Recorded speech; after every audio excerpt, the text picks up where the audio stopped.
everyone. It's really such a pleasure and an honor to be here. So I'm Maude Schneider. I'm a professor at the Faculty of Psychology and Educational Sciences at the University of Geneva in Switzerland. And today I'm going to talk about cognition and social issues in teenagers.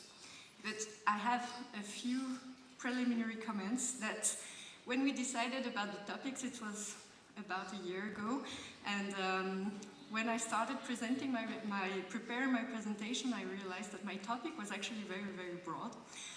So I decided to reduce it a little bit so that I could make a presentation that could make sense, and I decided to focus on social difficulties during adolescence and to focus on the cognitive factors that could probably have an impact on social difficulties in 22Q. What I'm going to do is that I'm going to present very recent findings. That was a choice that I made because I wanted to present to you what we are doing right now instead of what's being published, because as you may know, it takes a lot of time to publish research, and sometimes we are publishing research that has been done maybe 3 or 4 years ago, and I didn't want to do that. So most of the findings that I'm going to present are unpublished. All right. So what do we know about social difficulties in 22Q?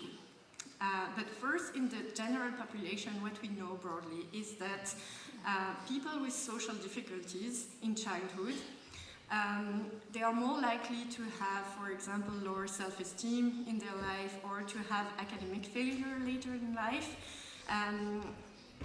And we know that social withdrawal during childhood and adolescence constitutes a risk factor for developing anxiety in social situations later in life. So this makes us realize that targeting social behavior is really important during adolescence and young adulthood. Okay? And this is especially important for us as professionals to be aware of that, because we know that social difficulties tend to be minimized by the young person's environment, because sometimes it's not in the front line, you know? It's not the first thing that people talk about. And for us, it's very important to be aware of that. And there has been a bit of research in the domain of social functioning in 22Q.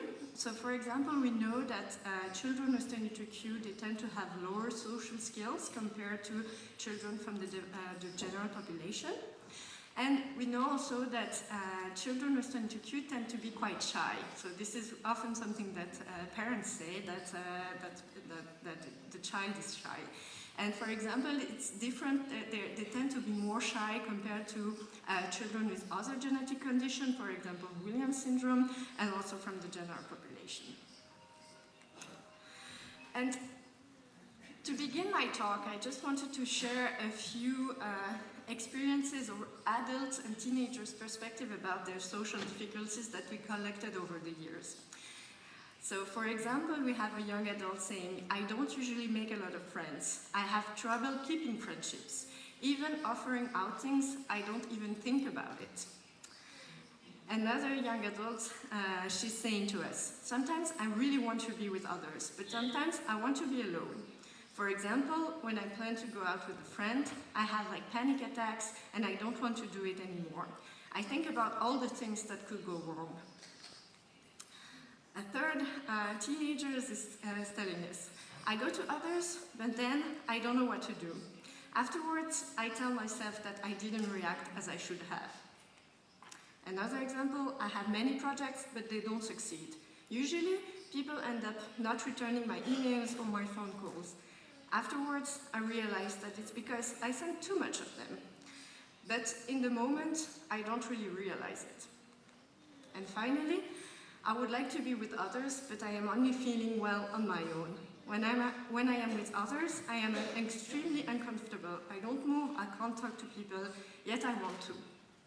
Okay, so with this different testimony, I think you can already see that the social difficulties can be very diverse in the syndrome. You can see that there is a lot of anxiety in social situations, but also some of the teenagers, they say that they just prefer to be alone as well. So probably the mechanisms leading to social difficulties are very diverse in this population. Okay, so if we go now to more like to research data, if we look at social difficulties in the syndrome, we can see that they tend to be present already since childhood. So here we just used a questionnaire to assess social difficulties in childhood, adolescence, and adolescence. And we can see that compared to the general population,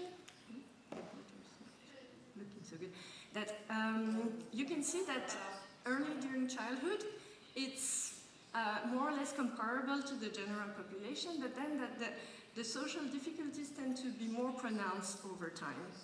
And if we're doing an interview, that's another instrument that we often use, we can see a little bit the same thing. That we can see that probably the social difficulties and the differences in social behavior tend to exacerbate during adolescence.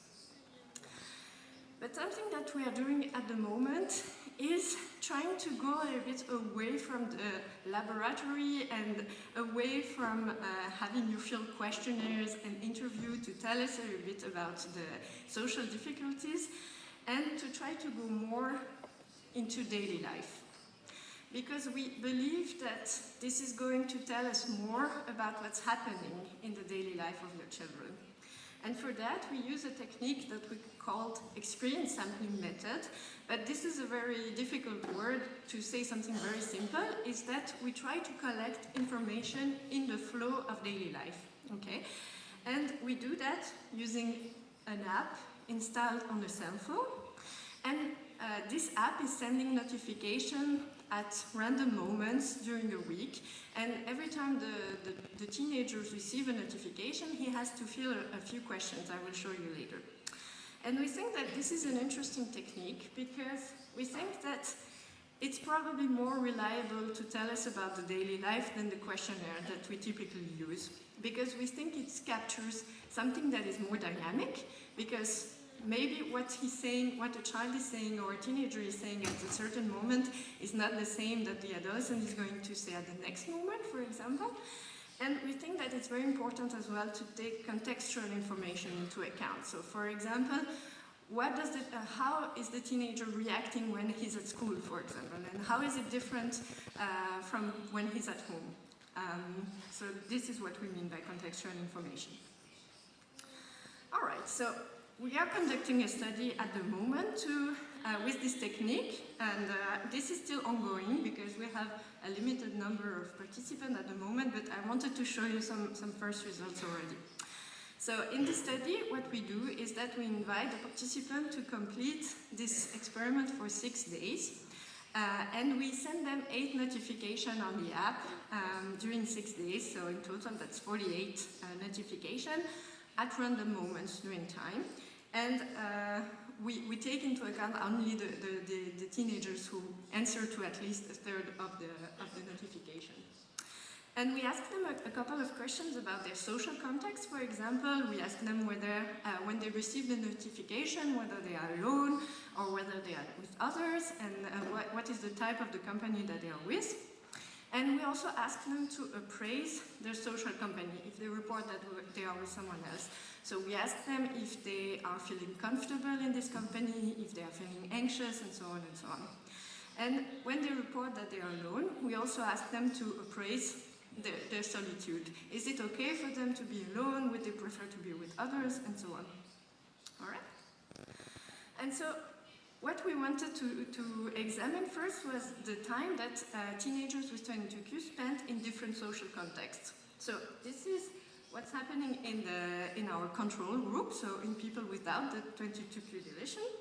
And we see that roughly they spend like a third of their time alone, a third of their time with family members that they are living with, and a third of their time with family or persons, so mainly friends or schoolmates or people like that, okay?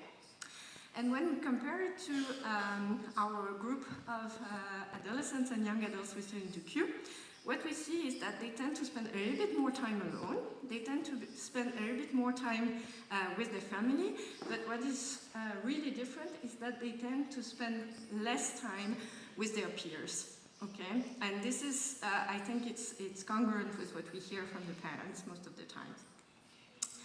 And when we ask them how is their social company when they say that they are with someone, how do they feel when they are with someone? And what we found that was really different in our 22Q group is that they were tending to say that they wanted to be alone, whereas they was with others, more often than the control group. Okay, so even when they were in social company, they were saying, but I would rather be alone a bit more. Okay, but which seems a bit counterintuitive is that when we ask them when they are alone, what's happening for them, they say, okay, I would rather be with other people. So they don't really feel comfortable when they are with others, but they also would like to prefer to be with others when they are alone.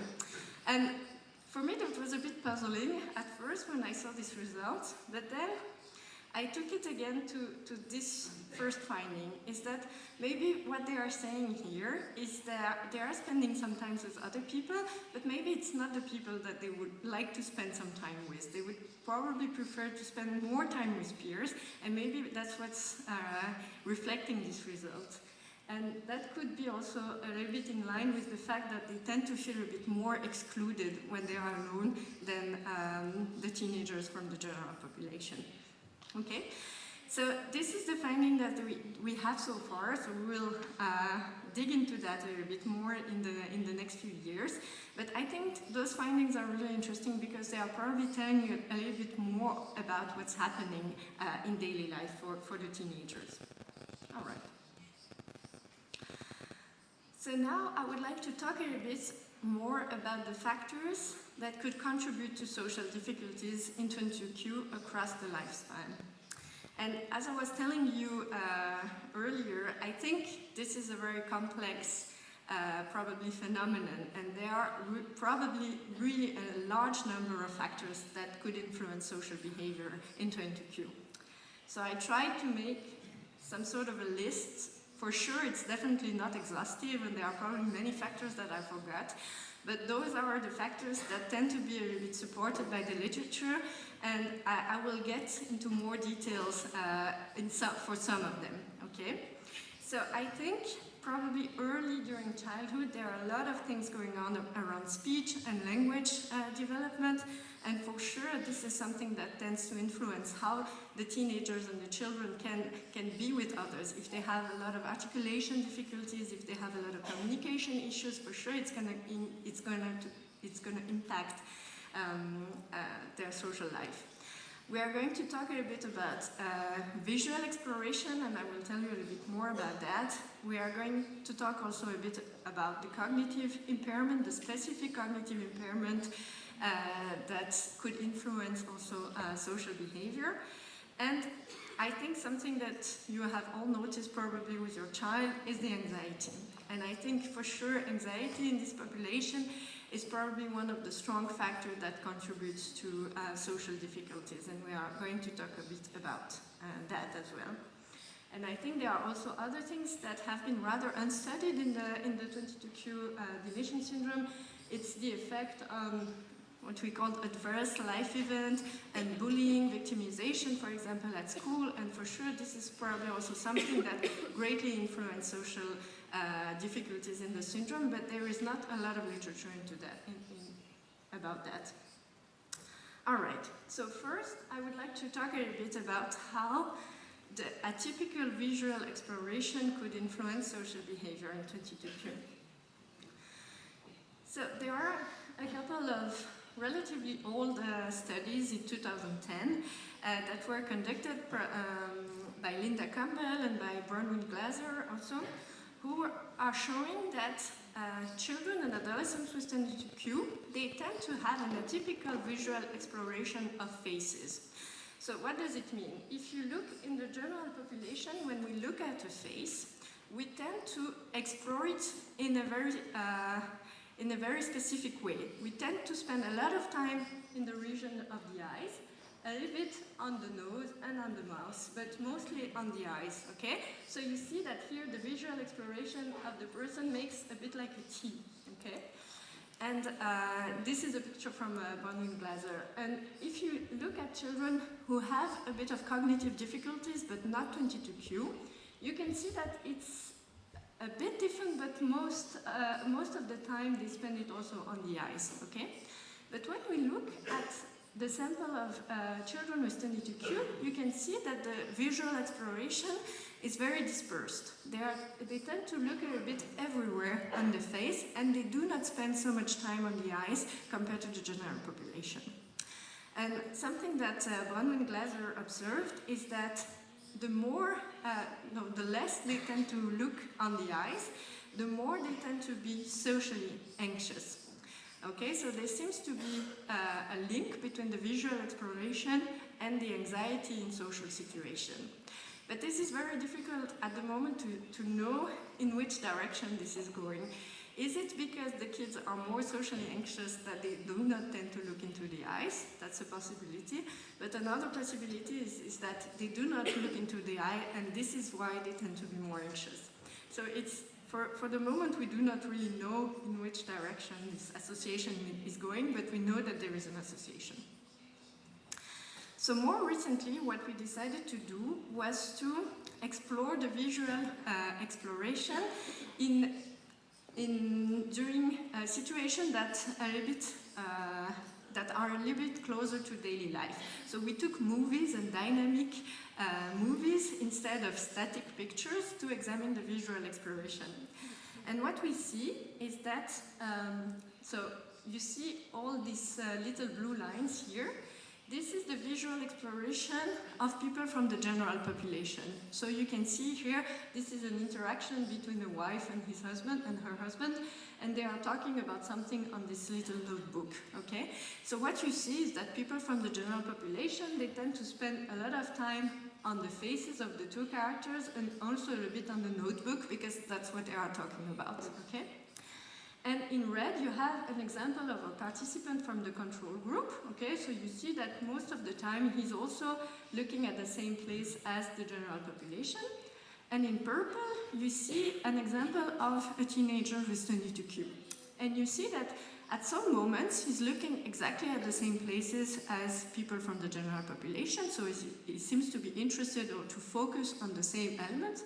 But at some times, you see that he gets lost a little bit in terms of his visual exploration. For example, he spends some time on the hair of the character, which is probably not the information that is the most relevant during the social scene, okay? So we see that on average, when we take a whole sample of participants, that we see that they spend on average 40% of the time in the same zone as the general population when they explore those scenes, okay? But what is very interesting for us is to see that this is atypical already during childhood, but it tends to become more and more atypical over time. It means that the visual exploration tends to be more different in teenagers than in children. And for us, that's very interesting because probably what it means is that in the general population, you become more efficient at knowing where you have to look. You don't even do it consciously, but you become more efficient and you become more focused. And probably this is something that is a bit more difficult to do for the teenagers with 22q, and they tend to be a little bit more dispersed still during adolescence when they are looking at scenes like that, okay?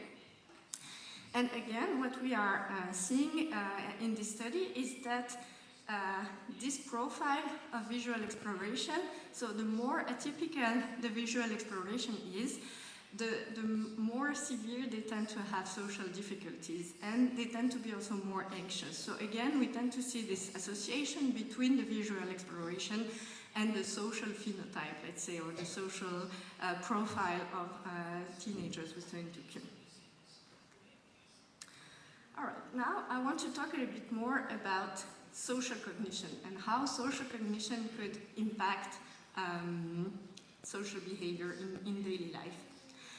So there are a number of studies showing that children, adolescents, and adults with 22q, they tend to have difficulties recognizing facial emotional expressions, okay? So when they have to recognize an expression, they tend to recognize it when it's more intense. And they tend to make also some recognition errors. So they tend to confuse between two different emotions. So saying it's anger, whereas it's fear, for example, okay? And again, what we see is that these difficulties tend to increase during adolescence, okay? And what some studies have shown is that those difficulties are associated with the severity of social difficulties, okay? So the more you have problems recognizing emotion, the more problems you tend to have in the social domain, okay? So it seems to suggest that it's also an important area to focus on, is to teach children and adolescents how to recognize facial expressions on faces. Okay, what we see is that children with 22q also have difficulties in what we call theory of mind. Is that, for example, difficulty understanding that people have false beliefs. So, for example, in those kind of cartoons, you have to understand that the little girl thinks that the dog stole her cookies, whereas in fact it was the little boy here, okay? So in those type of tasks, children with 22q tend to perform more poorly than in the general population, and they also have more difficulties taking the perspective of another person. But what is really striking is that we don't see a lot of association between those tasks and social difficulties as they appear in daily life. So what we are trying to do now is trying to do something a bit more different, that is a bit more less cognitive in a way, because we think that probably those tasks are probably very different from what is happening really in daily life, that we don't do those type of processes in daily life when we are interacting with other people. So now what we are trying to do is that we are trying to investigate if we can understand other people's intention through their movement. So for example here, we see videos, we show videos like that of people who are taking a bottle, and we have to discriminate if the person is taking the bottle to drink out of it or to pour some water in a glass, but we don't see the result of the action. And we are trying to see if this is this type of task enables us to discriminate between children with 22q and adolescents with 22q and the general population, and whereas those tasks is a bit more predictive social difficulties in daily life. All right, I see that I don't have a lot of time left, so I will speed up. I would like now to talk a bit more about anxiety and reactivity to stress and how this might influence social behavior. Because we know that anxiety is very prevalent in 22q, and that the severity of anxiety tends to be associated with how children and adolescents function in their daily life. Okay, so the more anxious they are, the less well they tend to function in their daily life, which seems a bit logical. But recently, what we have been interested about is reactivity to stress in the daily life.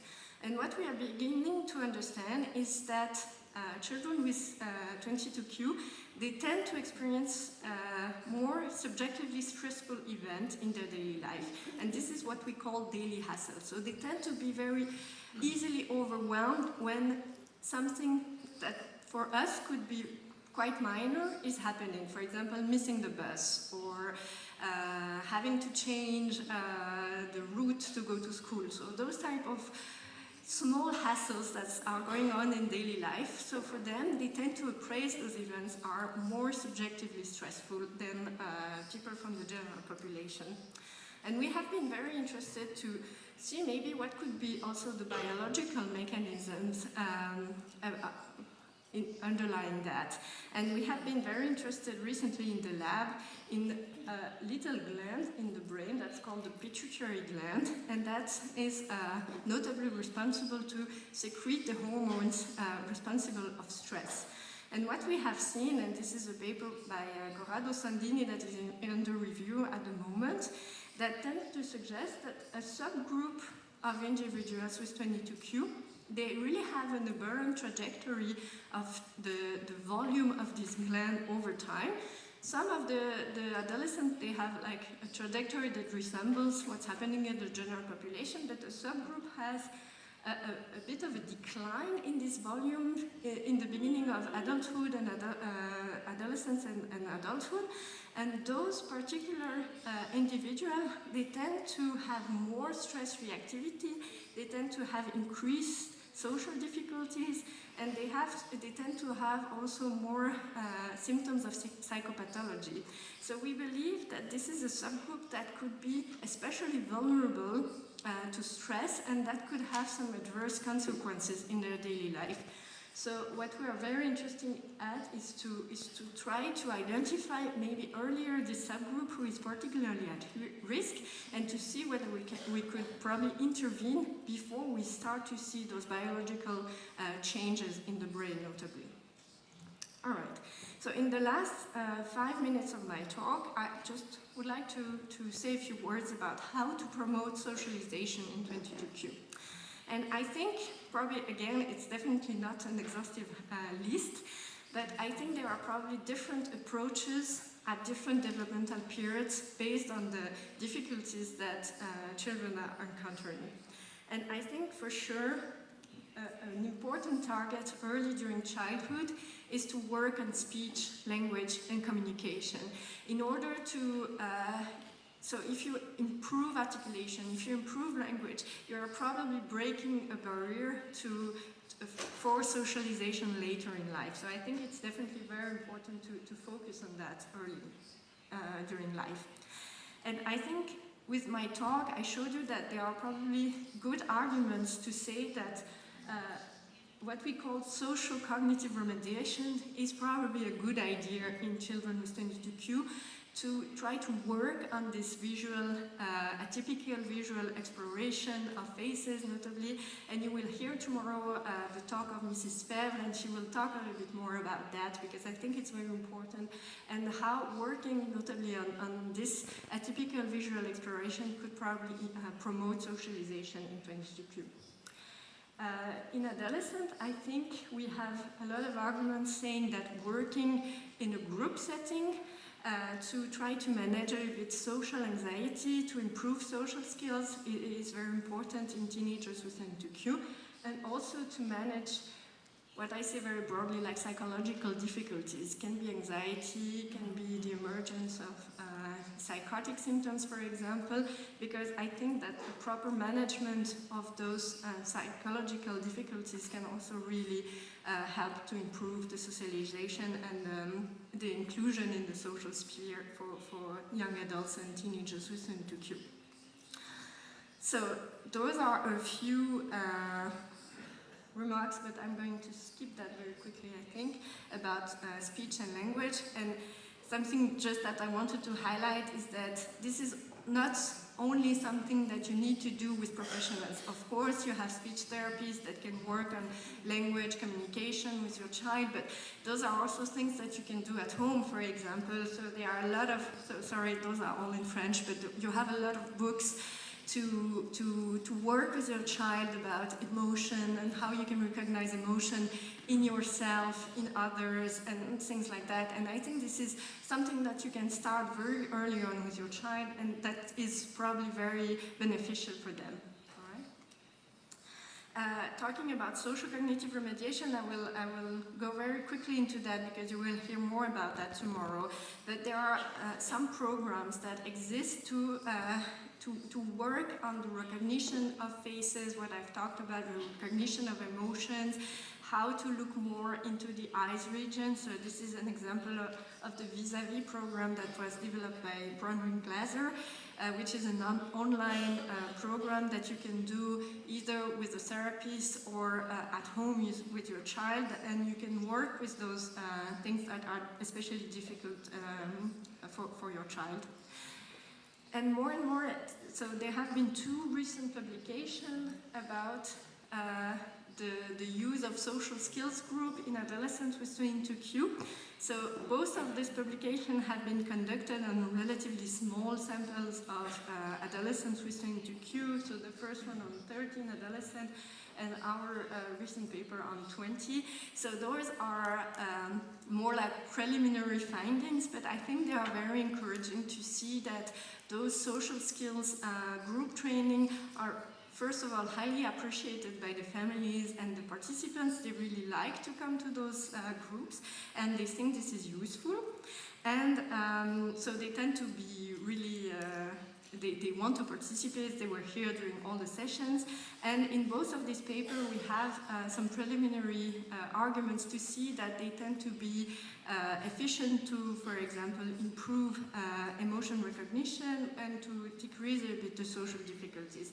But this is really like ongoing work, and I think there will be more about that in the next few years. All right, so I think I will stop here, 15 seconds late, and I would like to really thank my own lab and the DEEP lab that is led by Professor Elias in Geneva, because these are mostly the people who did this work, and our funding and the family association who we are working very closely with. Thank you very much.